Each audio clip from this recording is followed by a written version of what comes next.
Last આપણે વાત કરતા હતા કાર્બન અવરોધ અને એનો વર્ણ સંકેત.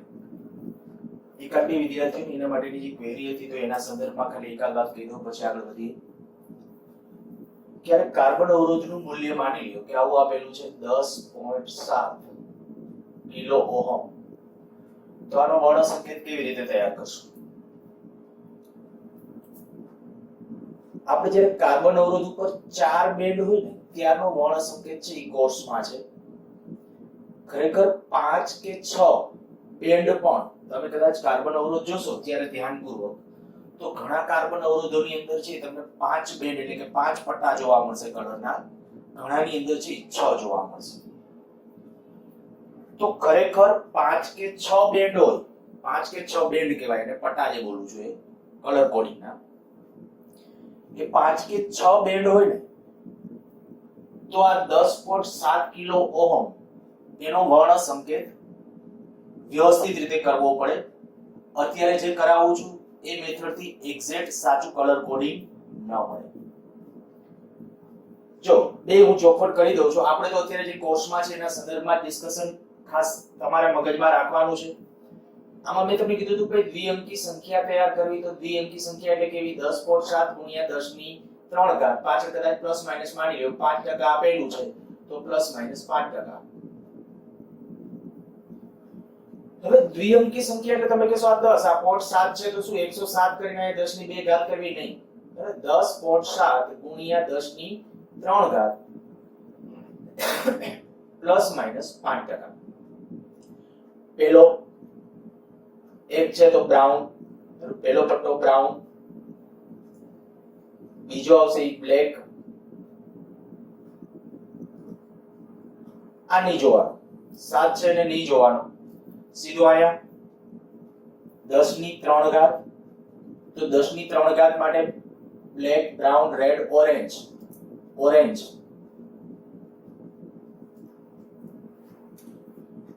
અને 5% છે એટલે ગોલ્ડન. તો આ થઈ જશે આનો વર્ણ સંકેત. આવું હોય ત્યારે છેલ્લો આવો કોઈ આંકડો હોય તેને ધ્યાનમાં ન રાખો. ખરેખર તો આમ જોવા જાવ તો ટેકનિકલી એ ખોટું છે, પણ આપણે 12th લેવલ માટે આ રીતે આમ કરો. જો 5 કે 6 બેન્ડ માટે ધ્યાનમાં રાખો ને તો એમાં 3 આપણે જે આંકડો નક્કી કર્યો તો જ્યાં મેં લખ્યું હતું જ્યારે આપણે દાખલા તરીકે આવ્યો ત્યારે લખી નાખું BB Roy goes to Bombay via gateway એના રૂટ બાય 0 1 2 3 4 આવી આમ હતું. આ 10 ની 0 ઘાત, 10 ની 1 ઘાત, 10 ની 2 ઘાત, 10 ની 3 ઘાત, 10 ની 4 ઘાત. જો 5 કે 6 બેન્ડ હોય ને તો પહેલો, બીજો અને ત્રીજો ત્રણેય પટ્ટા અહીંથી લેવાના. પહેલો, બીજો અને ત્રીજો ત્રણેય પટ્ટા અહીંથી, ચોથો પટ્ટો આ આવે. ધ્યાન રાખજો આ પાંચમો પટ્ટો સહનશીલતાનો આવે. સહનશીલતા જે આપણે 5% કે અહીંયા લખ્યું તો 1%, અહીંયા 2%, પછી અહીંયા 3 4 5 એવી રીતે આવે. બરાબર? પછી એનાથી હજી પોઈન્ટમાં જાય છે, પણ મેં કીધું એ બધું બહુ લાંબુ આપણે પિનરમાં નથી જવું. ખાલી આટલું અને પછી નીચે ગોલ્ડન સિલ્વર હતું અહીંયા 5%, સિલ્વર માટે 10% એવી રીતે હતું. અને છઠ્ઠો પટ્ટો હોય ને તો એ ટેમ્પરેચર વેરિએશન દર્શાવે છે કે ટેમ્પરેચર સાથે કેટલો વેરી થશે ટેમ્પરેચર ઉપર. પણ એ હોય તો મેં કીધું તમારે નથી જોવાનું. બરાબર? આ આપણે કાંઈ આપણે ટેબલની ક્યાંય કોઈ ડિસ્કશનમાં જતા નથી. જો 5 કે 6 બેન્ડ હોય ને તો મેં કીધું એ પ્રમાણે કે આ 1 2 3 ત્રણે ત્રણ અહીંથી લેવાના. મીન્સ કે આપણે જો 10.7 છે, હું કાયદેસર એક્ઝેક્ટલી જ્યારે આપણે કે યુનિવર્સલ લોઝ પ્રમાણે ગણીએ તો અહીંયા આપણે અત્યારે લેશું બ્રાઉન. પહેલા માટે બ્રાઉન તો પહેલો પટ્ટો બ્રાઉન. સેકન્ડ કયો આવશે તો કે 0 એટલે બ્લેક, બ્લેક. પછી 7 છે તો 7 માટે કયો આવશે? Violet, violet. પછી આ 10 ની 2 ઘાત થઈ જશે. આ જ્યારે આમ છે પછી આ 10 ની 2 ઘાત. જો એવું છે તો 10 ની 2 ઘાત માટે પાછો રેડ. કારણ કે 107 ત્યારે ત્રિઅંકી સંખ્યા તૈયાર થઈ જશે. અને પ્લસ માઈનસ આ જે છે એ 5% તો ગોલ્ડન. તો એ છેલ્લો પટ્ટો થશે ગોલ્ડન. પણ મેં કીધું એ પ્રમાણે તમારે આ પરિસ્થિતિ ધ્યાનમાં રાખવાની જરૂર નથી. તમારે ખાલી આટલું જ કરવાનું. કદાચ જો આવી રીતે આમ આવે ક્યારે, કોઈ સગો નહીં જ આવે ક્યારે, પણ છતાંય કદાચ કોઈ વખતે પૂછી નાખે તો આપણે શું કરશું કે આ દ્વિઅંકી સંખ્યા પેલી બે આંકડાને ધ્યાનમાં રાખી છેલ્લા આંકડાને નહીં જોવાનો, એને પોઈન્ટની બહાર જ રાખવાનો અને એ પ્રમાણે છે એ તમારે વર્ણ સંકેત લખવાનો રહેશે.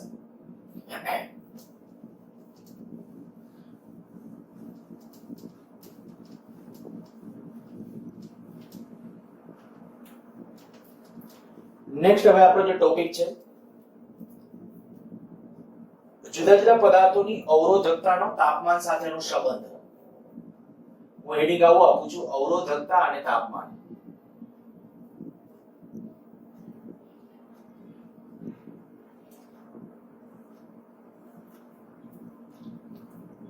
અવરોધકતા શું છે એના માટેનું આપણે જે ડિસ્કશન કરી ગયા એના એક પાર્ટમાં હું તમને એમ કહું કે ભાઈ અવરોધકતાનું એક પરિણામ ρ બરાબર m upon n e square τ. હવે વાત આ સમીકરણ ઉપરથી હોય અવરોધકતા ρ બરાબર m upon n e square τ, તો એમ કહું જુદા જુદા વાહકો માટે એમાં જે વિદ્યુતભાર વાહકો છે, આપણે ધાતુ વાહકની વાત કરીએ તો ધાતુ વાહકમાં કોણ? ઇલેક્ટ્રોન. તો એમ કે કોઈ એક ધાતુ વાહક છે એની અંદર ઇલેક્ટ્રોનનું દળ, ઇલેક્ટ્રોનનો ચાર્જ એ તો ફિક્સ રહેવાનો. જો ટેમ્પરેચર બદલાય, માની લ્યો કે તાપમાન બદલાય, તો આમાં ક્યાં ચેન્જ આવી શકે? કદાચ આ બદલાઈ શકે અને આ બદલાઈ શકે. ધ્યાન રાખજો, આ સૂત્ર પ્રમાણે હું આમ કહું તો n અને τ આ બદલાઈ શકે. મેં એવું નથી લખ્યું બદલાશે જ, બરાબર? બદલાઈ શકે આવો શબ્દ પ્રયોગ કરેલો છે. પછી ક્યારે કોણ બદલાશે એનું ડિસ્કશન કરીએ છીએ. પણ જ્યારે વાહક માટે અવરોધકતાનું આપણું જે પરિણામ છે ρ બરાબર m upon n સ્ક્વેર τ, તો આ τ માટે તો આપણે ડિસ્કશન કરી ગયા હતા તાપમાન વધે. તાપમાન વધે એટલે શું થશે? તો ઓલા ઉષ્મીય દોલનો ઝડપી બને. ઉષ્મીય દોલનો ઝડપી બને એટલે ઇલેક્ટ્રોન છે એ ટૂંકા સમયગાળામાં અથડામણ કરે એટલે કે રિલેક્સેશન સમય τ ઘટે. τ ઘટે અને પરિણામે અવરોધકતા વધે. ત્યારે આપણે n ને કન્સિડર નથી કરતા. રિયલમાં એ વાહક માટે કન્સિડર કરવાની જરૂર નથી, કારણ કે n છે શું એ તમને ખ્યાલ છે કે ભાઈ જ્યાં n એ સંખ્યા ઘનતા, વિદ્યુતભાર સંખ્યા ઘનતા, ખાલી સંખ્યા ઘનતા કરતા વિદ્યુતભાર સંખ્યા ઘનતા, ધાતુ વાહક હોય તો ઇલેક્ટ્રોન સંખ્યા ઘનતા, એવું આપણે કહીશું. અચ્છા, હવે જ્યારે જુદા જુદા પ્રયોગોથી આપણે આ સૂત્રને હમણાં યાદ કરીએ એની પહેલા એક ખાસ કહી દઉં કે જુદા જુદા જે પ્રયોગો થયા અને પ્રયોગો આધારે કોઈ પણ વાહક દ્રવ્યની અવરોધકતા કોઈ t તાપમાને ρ of t બરાબર ρ0 1 plus alpha t minus t0. ઘણી વખત t ને બદલે તમને θ0 પણ લખેલું જોવા મળે, જ્યાં ρ0. ઓકે, પહેલા લખું છું t0, તો t0 સંદર્ભ તાપમાન, t આપેલું તાપમાન, જે તાપમાને તમારે અવરોધકતા નક્કી કરવી છે તે આપેલ તાપમાન, ρ0 સંદર્ભ તાપમાને અવરોધકતા,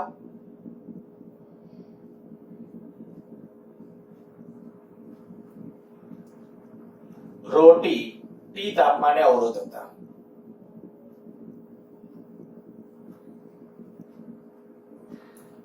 અને આલ્ફા જે છે અવરોધકતા તાપમાન ગુણાંક.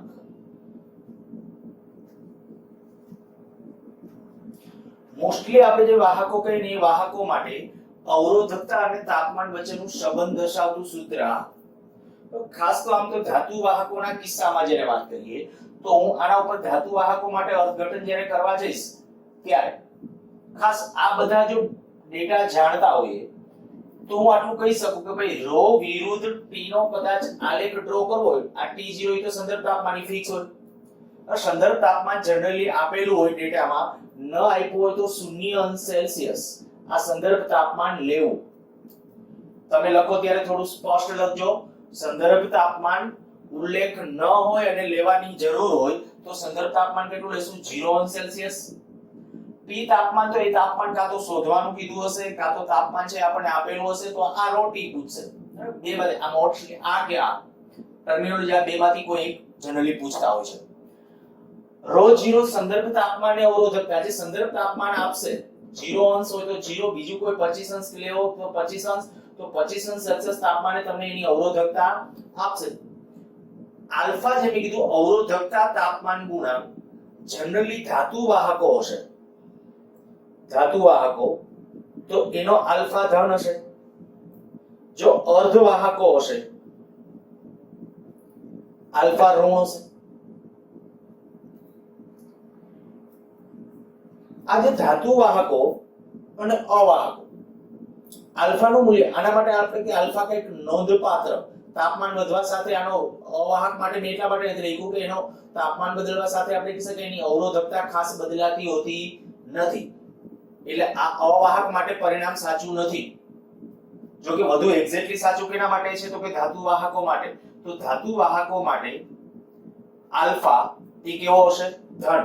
ધ્યાન રાખજો આ ચલન નિશાની નથી, આલ્ફા, તો આલ્ફાનું મૂલ્ય છે એ ધન, અને અહીંયા આપણે કહીએ કે ભાઈ આલ્ફા જે છે એ ઋણ છે. હવે હમણાં હું વાત કરતો તો ભાઈ આના વિરુદ્ધ જો આનો આલેખ ડ્રો કરીએ, હું આ સમીકરણ થોડું સ્પ્લિટ કરું છું. પહેલા તો ρ ઓફ t બરાબર ρ0 alpha t minus ρ0 alpha t0.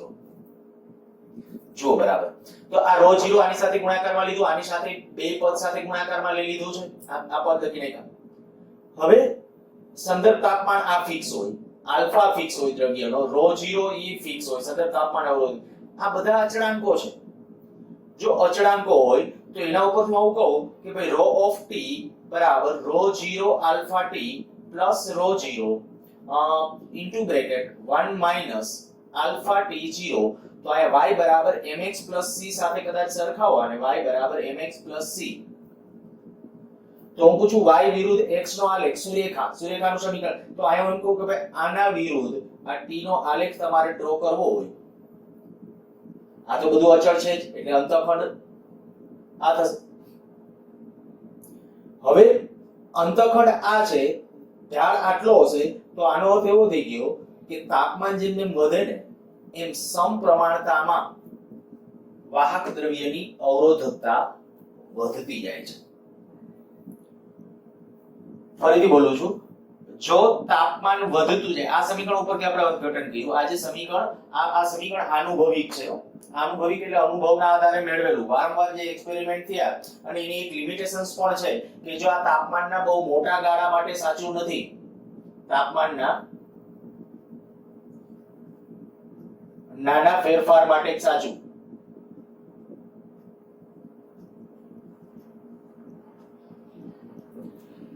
બીજા અર્થમાં કહું ને, સાચું ક્યારે ગણવાનું તો કે તમને જે સંદર્ભ તાપમાન આપ્યું હોય ને, સંદર્ભ તાપમાનની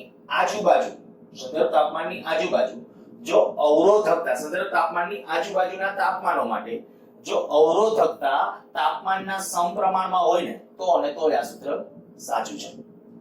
બાકી ખરેખર ધાતુ વાહક હોય તો ધાતુ વાહક માટે અવરોધકતા વિરુદ્ધ તાપમાનનો જે આલેખ મળે, અવરોધકતા વિરુદ્ધ તાપમાનનો આલેખ, તો એ કેવી રીતે હશે તો કે અવરોધકતા વિરુદ્ધ તાપમાનનો આલેખ એક આવી રીતે આમ છે. આ તાપમાન હું એમ કહું કેલ્વિન માપક્રમમાં લઉં છું, તો આશરે 50 કેલ્વિન થી ઉપર, આ 0 કેલ્વિન, આ 0 50 100 આવી રીતે.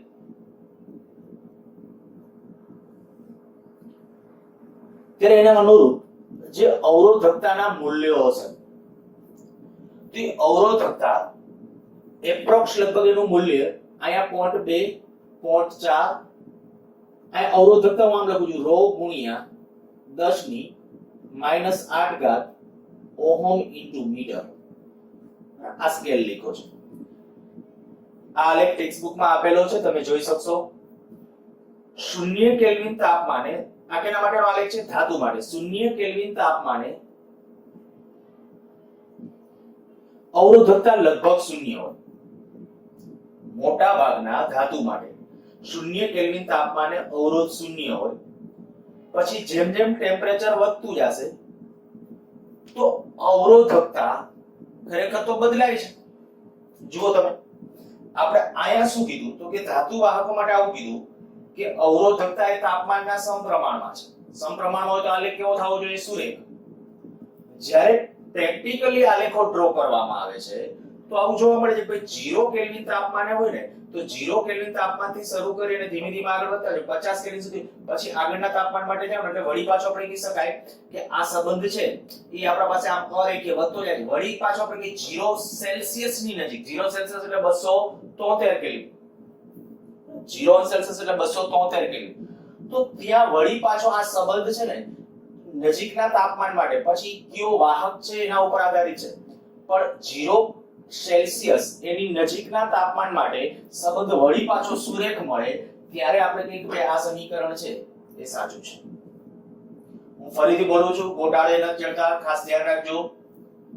પહેલા મેં વાત કરી કે આ અવરોધકતા વિરુદ્ધ તાપમાનનો આલેખનું આપણે આજે અવરોધકતા અને તાપમાન વચ્ચેના સંબંધ દર્શાવતું સૂત્ર છે એ તો કીધું. આ ક્યારે સાચું છે તો કે તાપમાનના નાના ફેરફાર માટે જ સાચું છે. જો તાપમાનના ફેરફારના ગાળાઓ બહુ મોટા હશે તો આ પરિણામ સાચું નથી. બીજી રીતે કહું તો આમ સમજવાનું કે જો સંદર્ભ તાપમાન તમને જે આપ્યું હોય એની આજુબાજુનું તાપમાન તમે લ્યો. માની લો કે સંદર્ભ તાપમાન 20 અંશ સેલ્સિયસ છે.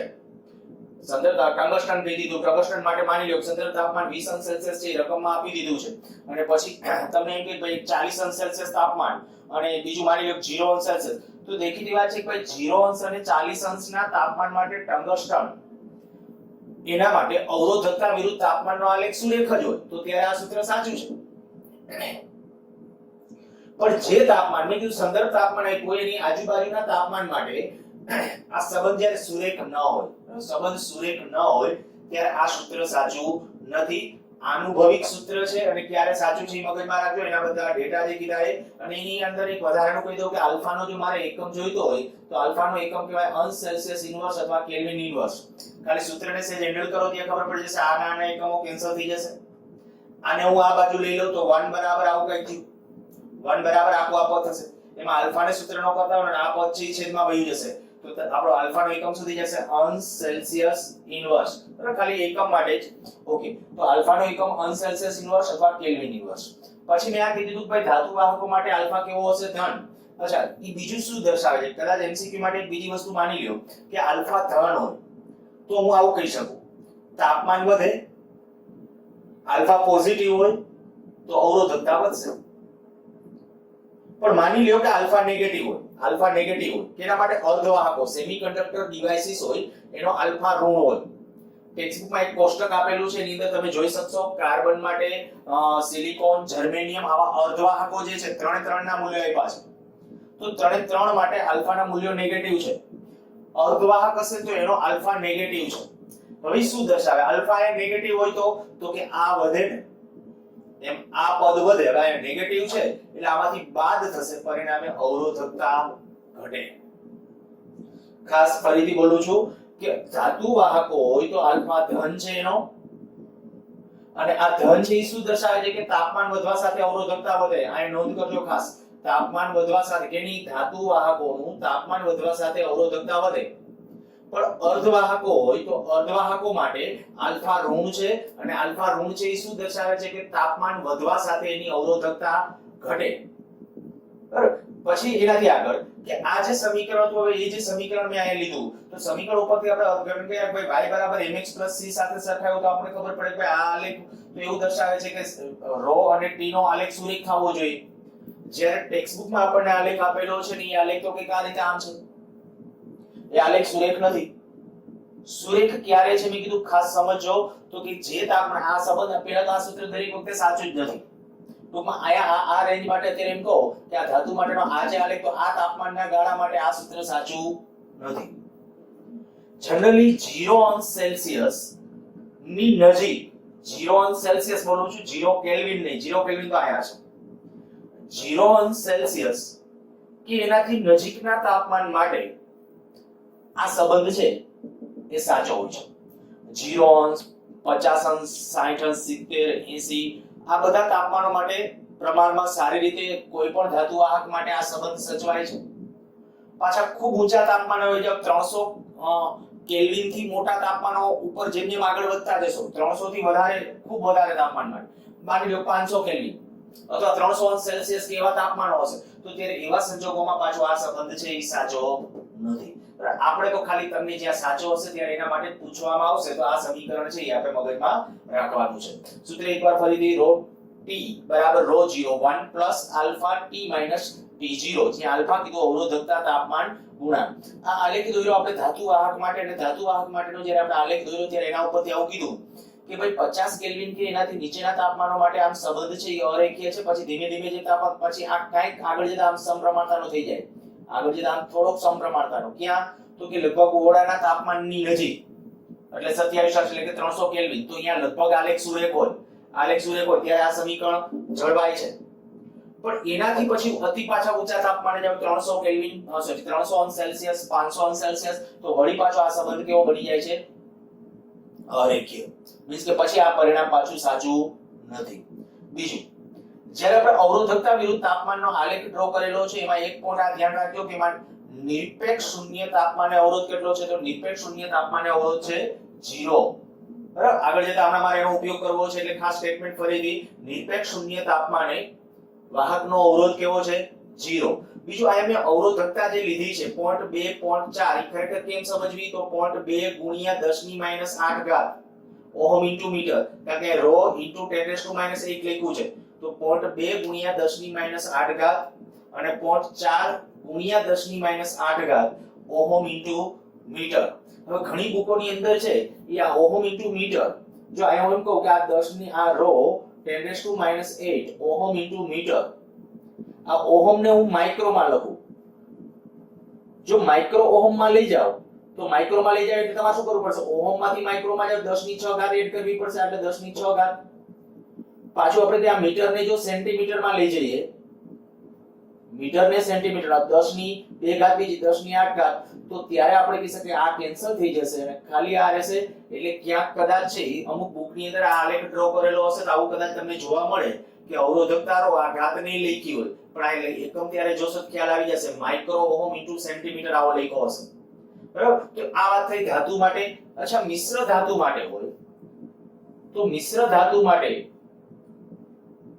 અવરોધકતા વિરુદ્ધ તાપમાન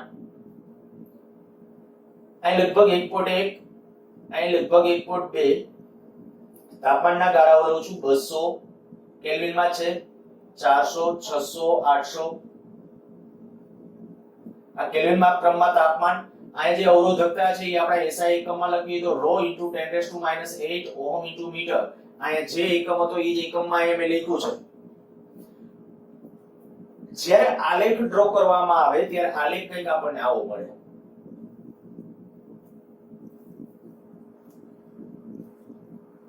આલેખ જે ડ્રો કર્યો છે કંઈક અહીંથી 0 એ લગભગ 1.1 ની નજીક છે અને 800 કેલ્વિન ની આજુબાજુ જાવ ત્યારે લગભગ 1.2 ની આજુબાજુ પહોંચે.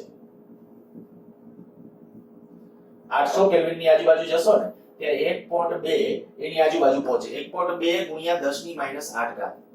હવે એક વસ્તુ થોડી નોંધ લેવા જેવી છે. આમાં શું હતું? નિરપેક્ષ શૂન્ય તાપમાને અવરોધકતા કેવી? 0. પણ મિશ્ર ધાતુ હોય ને તેની નિરપેક્ષ શૂન્ય તાપમાને અવરોધકતા 0 હોતી નથી. નિરપેક્ષ શૂન્ય તાપમાને પણ એની અવરોધકતા હોય. અચ્છા, મિશ્ર ધાતુઓ કઈ?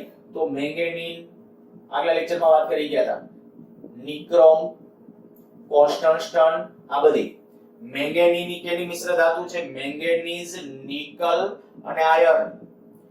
નિક્રોમ, નિકલ, ક્રોમિયમ અને આયર્ન આની મિશ્ર ધાતુ છે. તો મેંગેનીઝ અને આ બંને મિશ્ર ધાતુ છે. જો એના માટે તમે એમ કે અવરોધકતા વિરુદ્ધ તાપમાનનો આલેખ ડ્રો કરો, આ કોઈ પણ મિશ્ર ધાતુ માટે લગભગ આવો હોય, બરાબર? લગભગ એક્ઝેક્ટલી, કારણ કે થોડી પ્રોપર્ટી તો જુદી હોય જ, એટલે એક્ઝેક્ટ કોઈમાં પછી આમ સુરેખ મળતો હોય, કોઈનામાં થોડું છે આમ ક્રોસમાં સુરેખ મળતો હશે. જેમ આયા મેં કીધું કે આ કોઈ એક વાહક માટે છે, બીજો કોઈ વાહક હોય તો થોડો આમ કે નામ ચેન્જ હોઈ શકે, બીજો કોઈ ધાતુ વાહક હોય તો આ મિશ્ર ધાતુ માટે અવરોધકતા વિરુદ્ધ તાપમાનનો આલેખ છે, જેમાં મેંગેનીઝ, નિક્રોમ, કોન્સ્ટન્ટન જેવી કોઈ પણ ધાતુ હોઈ શકે. આ જે આપણે કે નિરપેક્ષ શૂન્ય તાપમાને તમે જુઓ અવરોધકતા. હવે જનરલી આપણે આ તો જ્યારે આગલા લેક્ચર વખતે ડિસ્કશન કરતા હતા ને ત્યારે આવી વાત કરી ગયા હતા કે ધાતુ હોય તો એની અવરોધકતા છે એક નાની હોય, મિશ્ર ધાતુ હોય કે અવાહક હોય તો અવાહકોની તો અવરોધકતા 10 ની 18 ઘાત ગણી હોય. પણ જો મિશ્ર ધાતુ બનાવવામાં આવે એટલે કે અમુક એલોયસ કહેવાય ને, મિશ્ર ધાતુ એટલે એલોયસ. જો એલોયસ તૈયાર કરવામાં આવે તો ત્યારે એની અવરોધકતા સ્લાઇટલી વધારે જોઈએ. એટલે આ 0.2 ગુણ્યા 10 ની -8 ઘાત છે, જ્યારે અહીંયા તમે જુઓ 1.1 ગુણ્યા 10 ની -8 ઘાત ની શરૂઆત છે. પણ પછી બીજી એક ખાસ અહીંયા નોંધ લેવા જેવી વાત એ છે કે અહીંયા જ્યારે તમે તાપમાન વધારતા જાવ છો ને ત્યારે એની અવરોધકતા છે ને બહુ ખાસ ઝડપથી બદલાતી નથી. આલેખ સુરેખ છે પણ અવરોધકતા ખાસ ઝડપથી. તમે આમાં જુઓ તો 0 થી 50 ને 100 કેલ્વિન જેટલું ટેમ્પરેચર થયું ત્યાં અવરોધકતા ફટાફટ ઝડપથી જાણે કે વધતી જતી એવું લાગે છે. પોઈન્ટ 2 માંથી પોઈન્ટ 4 પોઈન્ટ 6 એટલે વધતી જશે.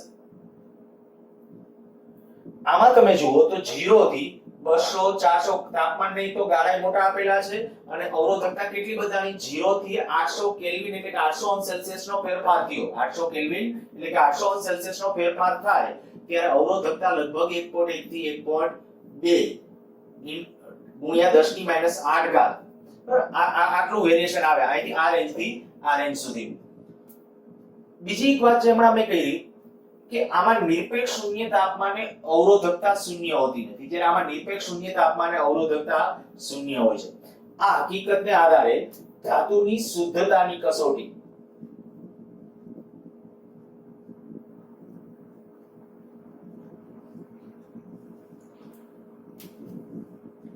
કોઈ પણ ધાતુ છે, માની લો કે કોઈ તમને આપણે કહે કે ભાઈ કોઈ બાય પ્રોડક્ટ તરીકે અથવા કંઈક આપણે સંશોધનના ભાગરૂપે ક્યાંકથી તમને કોઈ માની લો કે એવું શંકા થઈ કે ભાઈ કંઈક ધાતુ મળી, પણ હવે ખરેખર કોઈ મિશ્ર ધાતુ છે કે ધાતુ છે, જો એ નક્કી કરવું હોય તો શું કરવાનું, તો કે તો ત્યારે આપણે આવું જોઈએ કે ભાઈ એક રીત આ કે એનું નિરપેક્ષ તાપમાન શૂન્ય કરો. ખૂબ કપરું છે નિરપેક્ષ તાપમાન શૂન્ય લઈ જવું હોય, પણ નિરપેક્ષ તાપમાન માની લો કે શૂન્ય કરો અને જો એની અવરોધકતા શૂન્ય ન થાય તો સમજી જવાનું કે એ મિશ્ર ધાતુ છે. પણ જો શુદ્ધ ધાતુ હશે તો કોઈ પણ શુદ્ધ ધાતુ માટે નિરપેક્ષ તાપમાન જેવું શૂન્ય થાય, લોખંડ છે એનું નિરપેક્ષ તાપમાન 0 કરો, અવરોધકતા 0, તો આ હકીકતના આધારે ધાતુની શુદ્ધતાની કસોટી કરી શકાય છે. આ બધા સ્ટેટમેન્ટ તમે નોટ્સ ની અંદર ખાસ લખજો કે ભાઈ આ નિરપેક્ષ તાપમાને આની અવરોધકતા શૂન્ય છે ત્યારે એ હકીકતનો શેના માટે ઉપયોગ, કે ધાતુની શુદ્ધતાની કસોટી કરવા માટે તેનો ઉપયોગ થાય. પછી આની પ્લસ પોઈન્ટ ક્યાં હતા, તો કે આ જે મેંગેનીઝ નિક્રોમ જે તો કે એમાં મોટા ભાગે આલેખ સુરેખ છે પણ અવરોધકતા તાપમાન સાથે ખાસ આધારિત નથી અને પરિણામે જ્યારે વાયર વાઉન્ડ અવરોધ, આગળ લેક્ચર વખતે આપણે કીધું અવરોધ બે પ્રકારના, વાયર વાઉન્ડ એક અને બીજું કાર્બન અવરોધ. તો વાયર વાઉન્ડ અવરોધો જ્યારે તૈયાર કરવાની વાત આવે તો વાયર વાઉન્ડ અવરોધ માટે આ શું કામ વપરાય છે, મેંગેનીઝ નિક્રોમ કે, તો હવે તમે કહી શકો કે એનું તાપમાન છે ને બહુ મોટી રેન્જમાં બદલાય ને તો અવરોધકતા બહુ ઓછા પ્રમાણમાં બદલાય છે, પરિણામે આ જે છે એ અવરોધકો તૈયાર કરવા માટે વપરાય છે. જો અર્ધવાહક હોય તો અર્ધવાહક માટે અવરોધકતા વિરુદ્ધ તાપમાન, એના આપણે કોઈ સ્કેલ, ગુણાત્મક સ્કેલ કે કાંઈ યાદ નથી રાખવાનું, પણ સીધું ડાયરેક્ટલી આપણે કહી શકાય કે ભાઈ અવરોધકતા વિરુદ્ધ તાપમાનનો જો આલેખ ડ્રો કરીએ તો એક આલેખ આપણને આ રીતે આમ મળે. તાપમાન વધવા સાથે અવરોધકતા કન્ટિન્યુઅસલી ઘટતી જાય છે. બીજું મેં ચાલુ કર્યું ત્યારે તમને આ સૂત્ર આપ્યું, ρ બરાબર m/ne²τ. તો આ જે પરિણામ છે ρ બરાબર m/ne²τ, આના આધારે જ્યારે કંઈક તાપમાન વધે તો આ બે ચલ હોઈ શકે. n એટલે સંખ્યા ઘનતા, સંખ્યા ઘનતા એટલે કોઈ વિદ્યુતભાર સંખ્યા ઘનતા, જે અંદર વિદ્યુતનું વહન કરે છે. ધાતુની અંદર કોણ છે વિદ્યુતભાર વાહકો, તો કે ઇલેક્ટ્રોન, તો એ ઇલેક્ટ્રોનની સંખ્યા ઘનતા. બીજું કોઈ મટીરીયલ છે તો એની અંદર જે વિદ્યુતભાર વાહક હોય એની સંખ્યા ઘનતા છે.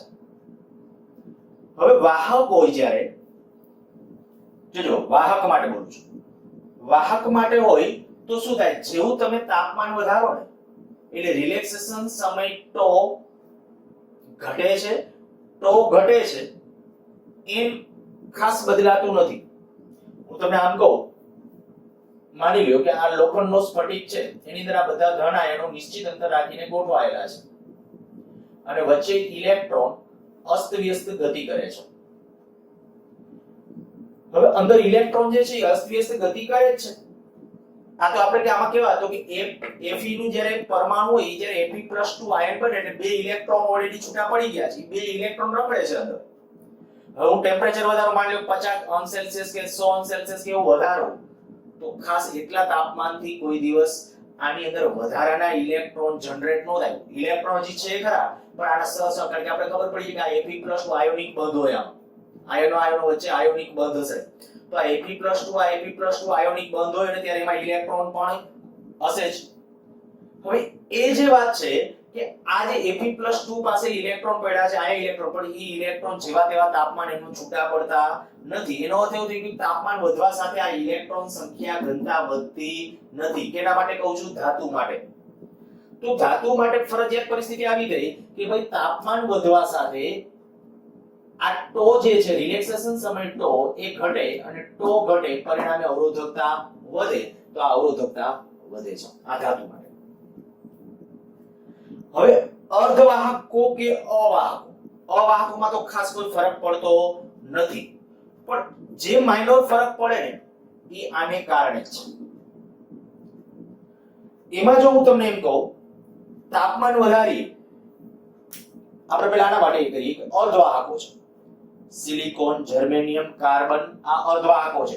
ટેક્સ્ટબુકમાં એક કોષ્ટક આપેલું છે, કોષ્ટકમાં એક વખત નજર ફેરવજો, આંકડાઓ ગોખવાની જરૂર નથી, પણ એમાં જે માહિતી એટલું જોઈ લેજો કે ભાઈ આ સિલિકોન, કાર્બન એના માટે આલ્ફાના મૂલ્યો છે એ ઋણ આપેલા છે અને એ ઋણ છે તો શું દર્શાવે છે એ બધી બાબતો એ નોલેજ હોવું જોઈએ. એનું ઋણ મૂલ્ય કેટલું છે એ યાદ રાખવાની જરૂર નથી. અચ્છા, હું અહીંયા કહું છું કે ભાઈ અવરોધકતા વિરુદ્ધ તાપમાન, તો અવરોધકતા વિરુદ્ધ તાપમાનનો આલેખ અર્ધવાહકો માટે. આ આપણો આલેખ એના માટે અર્ધવાહકો એટલે કે સેમિકન્ડક્ટર.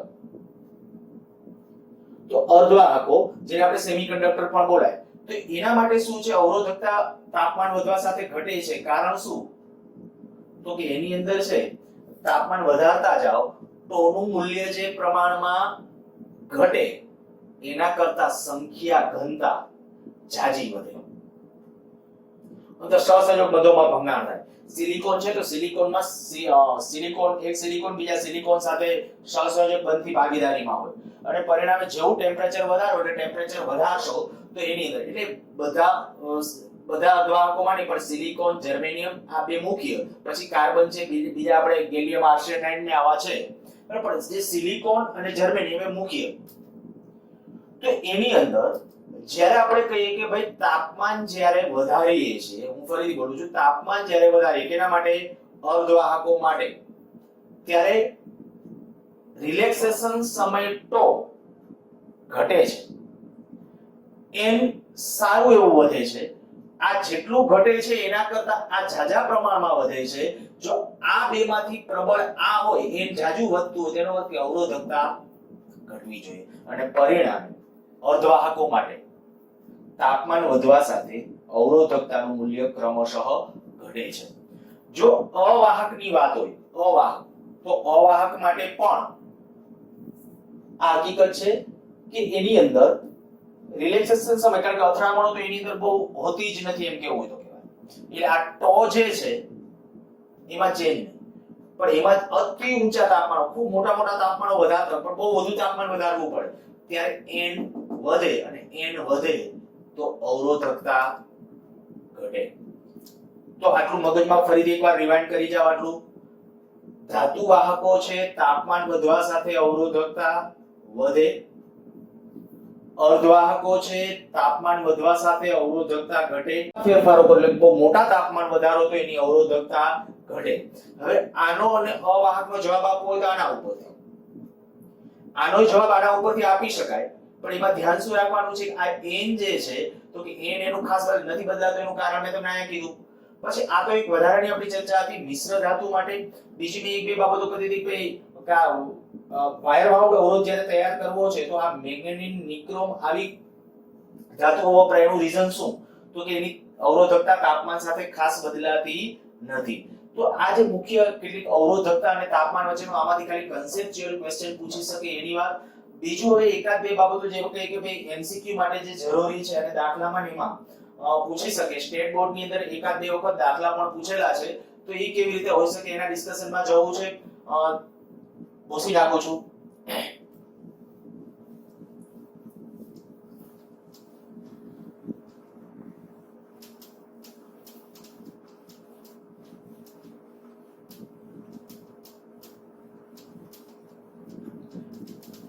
આજે અવરોધકતા વિરુદ્ધ તાપમાન માટેની જે આપણે વાત કરી કે ભાઈ અવરોધકતા અને તાપમાન એના માટેનો સંબંધ આ છે.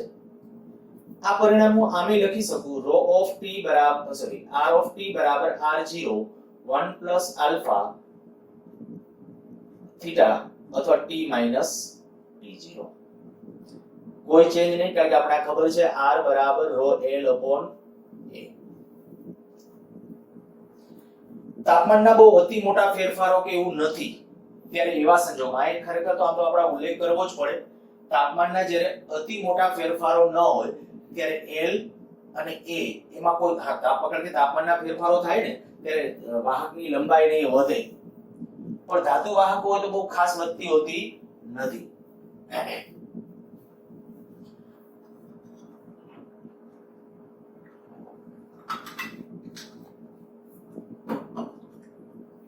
તો R બરાબર rho L upon A, આ જે L છે અને A છે, જો ખાસ બદલાતું ન હોય L અને A તો આપણે કહી શકીએ R is proportional to rho. R proportional to rho, તો rho ને બદલે હું શું લખી શકું? R. ટૂંકમાં આ પરિણામ પણ સાચું છે અને તાપમાનના નાના ગાળા માટે આ પરિણામ સાચું છે. આપણે વધારે ઉપયોગ દાખલા એના માટે આનો કરવાનો છે. હવે જ્યારે સંદર્ભ તાપમાન જો 0 હોય, જો T0 બરાબર 0 હોય, સંદર્ભ તાપમાન 0 અંશ સેલ્સિયસ કીધું, 0 અંશ સેલ્સિયસ હોય, 0 કેલ્વિન ને, કારણ કે 0 કેલ્વિન તો લગભગ એનો આ અવરોધ પણ 0 છે. આપણે હમણાં વાત કરી હતી અવરોધકતા 0, પરિણામે અવરોધ આ કેવો થાય 0. તો જો સંદર્ભ તાપમાન 0 અંશ સેલ્સિયસ હોય, અહીંયા 0 અંશ સેલ્સિયસ, તો ત્યારે આ સૂત્ર આમ લખી શકો RT બરાબર R0 1 પ્લસ આલ્ફા T. હવે ફરજિયાત આપણી એક શરત થઈ ગઈ કે આલ્ફા છે ને એ અંશ સેલ્સિયસ ઇન્વર્સમાં આપેલો હોવો જોઈએ અને આ સેલ્સિયસ માપક્રમમાં જ લેવું. આને આપણા માટે આ કરી, આને આપણે કયા પરિસ્થિતિમાં ધાર્યો તો આને આપણે કીધું સેલ્સિયસમાં 0 લીધું છે. પછી તમે આ તાપમાન કેલ્વિનમાં આપ્યું, કેલ્વિનમાં ડાયરેક્ટ અહીંયા મૂકી દેશો તો અહીંયા કેલ્વિનમાં મૂકો તો અહીંયા કેલ્વિનમાં મૂકવું પડે, પછી સાદુરૂપ આપવું પડે જે ખોટું પડે. એટલે ખાસ કહું છું, જો આ તાપમાન મેં T0 પર 0 અંશ સેલ્સિયસ લીધું છે તો અહીંયા ફરજિયાત આ દાખલામાં પણ ગમે ત્યારે આના રિલેટેડ દાખલો પૂછાય ને તો એ ધ્યાન રાખજો, જો તમને આલ્ફા અંશ સેલ્સિયસ ઇન્વર્સમાં આપ્યો હોય તો આ તાપમાન સેલ્સિયસમાં લખવા, આલ્ફા જો કેલ્વિન ઇન્વર્સમાં આપેલો હોય તો તાપમાન કેલ્વિન માપક્રમમાં લેવા. ફરીથી ખાસ નોંધ કરી નાખજો, આલ્ફા કેમાં આપેલો હોય અંશ સેલ્સિયસ ઇન્વર્સમાં તો તાપમાન કેલ્વિન અંશ સેલ્સિયસમાં આપેલા હોય તો અંશ સેલ્સિયસ ઇન્વર્સમાં આપેલો હોય તો આ સેલ્સિયસમાં લેવું અને આ કેલ્વિન ઇન્વર્સમાં આપેલો હોય તો આ ફરજિયાત તાપમાન કેમાં લેવા કેલ્વિનની અંદર. હવે મેં અહીંયા અત્યારે કહી દીધું કે આ સંદર્ભ તાપમાન છે 0 અંશ સેલ્સિયસ છે અને જો 0 અંશ સેલ્સિયસ સંદર્ભ તાપમાન છે તો હવે આ ફરજિયાત રીતે કેલ્વિનમાં કેમાં આપ્યા હોય તો ટ્રાન્સફર કરી નાખવાના.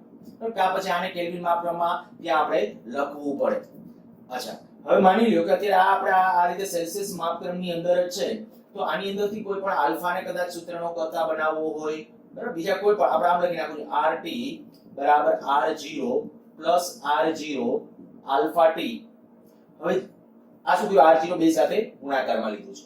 આલ્ફા શોધવાનું હોય તો આલ્ફા, T શોધવાનું હોય તો T, ગમે એને સૂત્રનું T બરાબર શું થશે RT minus R0 upon alpha. ક્યાંક તમને આવા સૂત્રો બધા જોવા મળશે.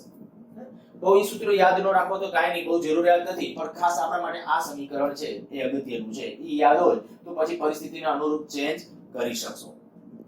માની લ્યો કે તમને આવું આપી દીધું ટેક્સ્ટબુકમાં, આના પછી તરત જ બે ઉદાહરણ છે, તમારી રીતે વાંચવાથી બહુ સરળતાથી કદાચ ઉદાહરણ આવડી જાય એવા ઉદાહરણો છે, છતાં હું એના જેવી અત્યારે એક રકમ માની લ્યો કે આવું તમને આપું, ટોસ્ટર આપું, ઇલેક્ટ્રિક ટોસ્ટર. જનરલી એની અંદર છે નિક્રોમ આનો તાર વપરાય, જે કોઇલ છે એના માટે નિક્રોમનો તાર વપરાય. માની લ્યો કે 27 અંશ સેલ્સિયસ તાપમાને 27 અંશ સેલ્સિયસ તાપમાને એનો અવરોધ હું આપું છું તમને, અવરોધ 5.5 ઓહમ. અત્યારે ખાલી મેં કીધું કે એના સાચા આંકડાઓ શું હશે એની આપણી સાથે લેવા દેવા નથી, ખાલી તમને ગણતરી કેમ કરવી એના માટે અત્યારે આપું છું. 27 અંશ સેલ્સિયસ તાપમાને એનો અવરોધ આટલો છે. હવે તમને આવું કહેવામાં આવ્યું તો જ્યારે કોઈ પરિસ્થિતિ અમુક સમય પછી જ્યારે એનો અવરોધ માપ્યો, માની લ્યો કે 5.9 ઓહમ દેખાડે છે, 5.9 ઓહમ, તો ટોસ્ટરનું ટેમ્પરેચર કેટલું હશે, મીન્સ કે નિક્રોમના તારનું ટેમ્પરેચર કેટલું હશે. આલ્ફા તમને આપી દીધો હશે, આલ્ફાનું મૂલ્ય જનરલી 10 ની માઈનસ 4 ઘાત કે 10 ની માઈનસ 5 ઘાત ના ક્રમનું હોય અત્યારે હું કીધું 1.3 ગુણ્યા 10 ની માઈનસ 4 ઘાત લઈ લઈએ છે અન સેલ્સિયસ ઇનવર્સ. અત્યારે મેં કીધું બધા આંકડાઓ આપણે આપણી રીતે ગોઠવી કાઢેલા છે. તો અહીંયાથી 27 સેલ્સિયસ તાપમાને અવરોધ આપ્યો છે. આ તાપમાને આપણે અવરોધ આપેલો છે, પણ કયું તાપમાન નક્કી કરવાનું છે, આલ્ફા નું મૂલ્ય આપ્યું છે, શું કરશું? તો કે આ સૂત્રની અંદર બધા ડેટા આપેલા છે. RT બરાબર R0 1 plus alpha T minus T0. આપણે શોધવાનું છે, એના ઉપર ફોકસ કરો. T શોધવાનું છે. જો બાકી બધું આપેલું છે. કેલ્ક્યુલેશન હું આગળ લઈ જતો શું કરવાનું હતું એ ખાલી તમને કહું છું. તો હવે RT T તાપમાને અવરોધ. T તાપમાને અવરોધ કેટલો? આ 5.9. કારણ કે આ તાપમાન તમારે નક્કી કરવું છે, તાપમાન અને ત્યારે અવરોધ આ સંદર્ભ તાપમાન અવરોધ છે. જો અહીંયા આપણે લખ્યા છે બધા ડેટા. તો આ T0 એ સંદર્ભ તાપમાન અને આ સંદર્ભ તાપમાને અવરોધ છે. તો હવે તમે આની અંદર સંદર્ભ તાપમાન કયું લેવાનું? 27 સેલ્સિયસ. જો અહીંયા 27 સેલ્સિયસ લેશો, અહીંયા 27 સેલ્સિયસ તાપમાન અવરોધ કેટલો? 5.5. અહીંયા અવરોધ કેટલો? 5.9. 1 પ્લસ આલ્ફા, આલ્ફા નું મૂલ્ય આપ્યું છે. તો આના ઉપરથી તમારે ટેમ્પરેચર ગણવું હોય તો ટેમ્પરેચર તમે ગણી શકો. બરાબર? ખાલી કિંમત, ઓકે ચાલો કિંમત મૂકી દઈએ. અહીંયા હું કીધું RT એટલે કેટલું? 5.9 બરાબર R0, R0 કેટલું? 5.5. 1 પ્લસ આલ્ફા 1.3 ગુણ્યા 10 ની માઈનસ 4 ઘાત T માઈનસ 27 સેલ્સિયસ. જો ખાસ આયા અનસેલ્સિયસ ઇન્વર્સમાં હતું, આ બે તાપમાન કેમાં લીધા છે? સેલ્સિયસમાં જ. હવે આ 5.5 આ બાજુ લઈ લેશો એટલે હવે તમારે સાદુરૂપ આપવું પડશે. 5.5 ભાગ્યા 5.5 માઈનસ 1 બરાબર 1.3 ગુણ્યા 10 ની માઈનસ 4 ઘાત T માઈનસ 27 સેલ્સિયસ. અને આ થઈ જશે એટલે આપણે કહી શકીએ આ જે મૂલ્ય આવે એનું સાદુરૂપ આપી પછી આ બાજુ લઈ લેજો ને એના ઉપરથી T ફાઇનલી ફાઇન્ડ આઉટ કરજો. તો એક પરિસ્થિતિ. બીજું ટેક્સ્ટબુકમાં આના જેવું જ આના ભરતું કંઈક ઉદાહરણ છે. ડેટા અત્યારે હું તમને કહું કે એક્ઝેક્ટલી યાદ નથી, પણ તમને કીધું માની લ્યો કે એક બલ્બ છે, બલ્બની ફિલામેન્ટ એ છે ને ટંગસ્ટન ની હોય મોસ્ટલી. કયો બલ્બ? ફિલામેન્ટ વાળા જે બલ્બ આવે, બરાબર? આપણા અત્યારે એલઈડી લેમ્પ કે એલસીડી એ નહીં, જે ફિલામેન્ટ વાળા જે આપણે લેમ્પ ગણીએ છીએ એની અંદર ટંગસ્ટન ધાતુની ફિલામેન્ટ હોય. એ મિશ્ર ધાતુ છે. માની લો કે એમાં તમને આવું કહી દીધું કે ભાઈ ટંગસ્ટન માટે 0 સેલ્સિયસ તાપમાને એનો અવરોધ 1.5 ઓહમ છે. પછી શું કીધું કે હવે આ બલ્બને માની લ્યો કે 220 વોલ્ટ સપ્લાય સાથે જોડીએ. બલ્બને 220 વોલ્ટ સપ્લાય સાથે જોડીએ ત્યારે થોડા સમય બાદ માની લ્યો કે 1.2 એમ્પિયર, 1.2 જોડે ઓછો કરી નાખું છું, 0.5 એમ્પિયર નો સ્થાયી પ્રવાહ વહે છે. ટંગસ્ટન નો માની લ્યો કે આલ્ફા તમને આપી દીધો છે. આનો આલ્ફા નું મૂલ્ય કંઈક આપણે અત્યારે લઈ લઈએ. માની લ્યો કે આ આલ્ફા ચાલો એપ્રોક્સ લઈ લઈએ 10 ની માઈનસ 4 ઘાત અન સેલ્સિયસ ઇન્વર્સ. તો હવે તમને એમ કે બલ્બની ફિલામેન્ટ નું ટેમ્પરેચર કેટલું હશે? ફરીથી એકવાર રકમ રિપીટ કરું છું. બલ્બ એની ફિલામેન્ટ ટંગસ્ટન ધાતુની બનેલી છે, એનો આલ્ફા આપ્યો છે. બીજું આ કીધું છે 0 સેલ્સિયસ તાપમાને એનો અવરોધ કેટલો? 1.5 ઓહમ. પછી આવું કીધું છે કે હવે એને 220 વોલ્ટ સપ્લાય સાથે જોડો ત્યારે થોડા સમય પછી 0.5 એમ્પિયર નો સ્થાયી પ્રવાહ વહે છે. તો બલ્બના ફિલામેન્ટનું ટેમ્પરેચર કેટલું હશે? હવે જો જ્યારે પેલી પરિસ્થિતિ, આ શબ્દ એક પહેલા થોડો સમજવાનો છે. સ્થાયી પ્રવાહ. માની લો કે આપણો જે બલ્બ છે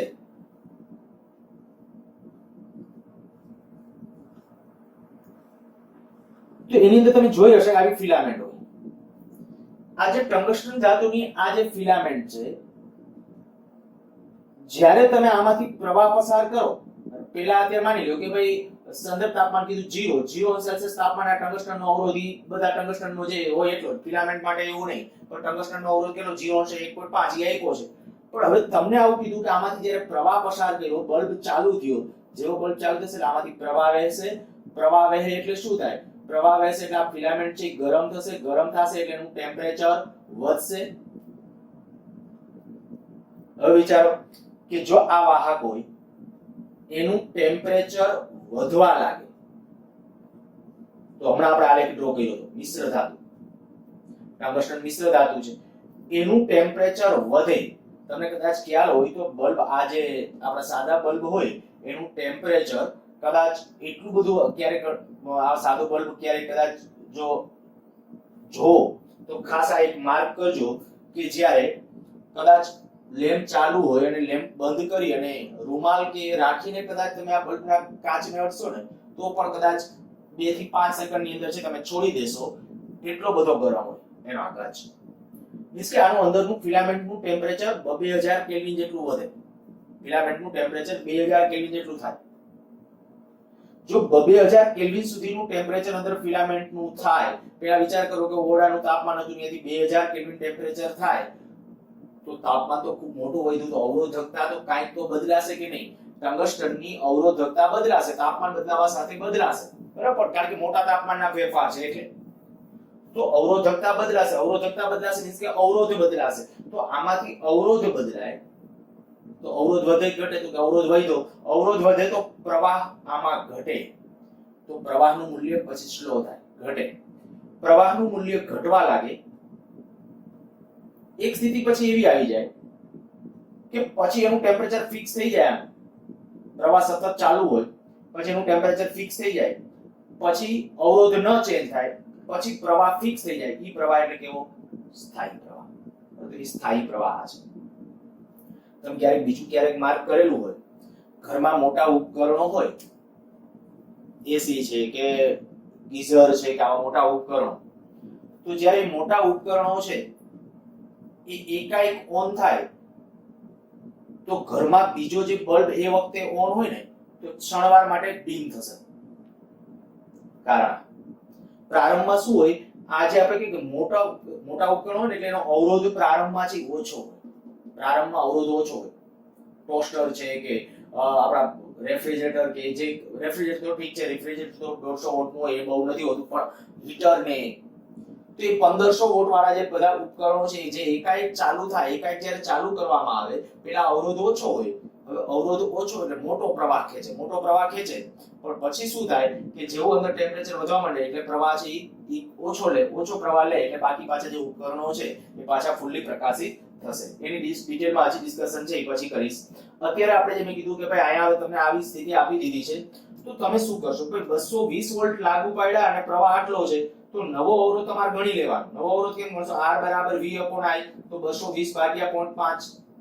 આના ઉપરથી આ કંઈક જે થશે 440, તો 440 ઓહમ ઈ તમારો નવો અવરોધ આવ્યો. તો આના ઉપરથી તમે એનું નવું ટેમ્પરેચર અહીંયા અત્યારે માની લો કે આપણા અવરોધનો જે 0°C તાપમાને આ 1.5 ઓહમ, આ નવો અવરોધ આવ્યો 440. તો હવે આ સૂત્રમાં કિંમત મૂકી શકો તમે. RT ખૂબ મોટો જવાબ આવશે કારણ કે આપણે અત્યારે આંકડાઓ યાદચ્છિક રીતે લીધા છે. RT કેટલો લેશો? 440. R0 કેટલું? તો સંદર્ભ તાપમાન કેટલું? તો સંદર્ભ તાપમાન અવરોધ કેટલો? 1.5. અહીંયા આલ્ફા કેટલો? અવરોધકતા તાપમાન તો 10⁻⁴ આપ્યું છે. T તાપમાન શોધવાનું છે અને T0 સંદર્ભ તાપમાન એટલે 0°C તાપમાન. તો આ બધા કિંમતો મૂકી અને સાદુરૂપ આપશો એટલે આન્સર મળી જશે.